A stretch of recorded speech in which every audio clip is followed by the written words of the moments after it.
My come on. Come in. Thanks. నువ్వా? Get out. ఏంటి come in get out రెండు నువ్వే చెప్పేస్తావా? అది ఇద్దరు చెప్పాలి. అసలు నిన్ను ఎవడు రమ్మన్నాడు రా? మేమే డొనేషన్ కోసం రాలేదు, ఇంటర్వ్యూకి రమ్మంటే వచ్చాం. ఎవడా ఈడియట్? నువ్వే. చంపేస్తాను. నీ మొహం నాకు చూపించొద్దని ఎన్నిసార్లు చెప్పాలరా? నీ ముఖం నన్ను చూడద్దాం లేదుగా. ఇంకేట మావా ఈనాడు న్యూస్. నోర్మోయ్. ఎవడరా నీకు మావా?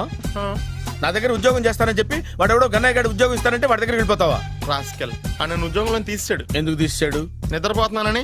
నిద్రపోతుంటేనే ఉద్యోగం తీసేస్తారా? ఆ టైంలో నేను కారు నడుపుతున్నానులే. నువ్వు నిద్రపోతూ కారు నడుపుతావన్న విషయం వాడికి అంత లేట్ గా తెలిసిందా? ఆడికక్క తెలిసింది, నేను చెట్టు గుద్దిన తర్వాత కానీ తెలియదు. ఒరే, నువ్వింత వెధవ్ అని తెలిసిన తర్వాత ఏ వెధవ నీకు ఉద్యోగం ఇస్తాడరా? అందుకే కదా నీ దగ్గరికి వచ్చాను. నీకు నా తెలివితేటల మీద డౌట్ అంటే ఇంటర్వ్యూ చేసుకో. ఏంటి ఛాలెంజా? యా. ఒరే, I will put a difficult question. Okay. If you can give answer I will appoint you. కోడి ముందా, కోడి గుడ్డు ముందా? కోడి ముందు. ఎలా చెప్పగలిగావు? కోడి ముందుకుంటది, గుడ్డి వెనకాలం చేస్తుంది కదా. థ్యాంక్స్ మావా నాకు ఉద్యోగం ఇచ్చినందుకు. ఏంటి ఉద్యోగం వచ్చినట్టు నువ్వే డిసైడ్ అయిపోయావా?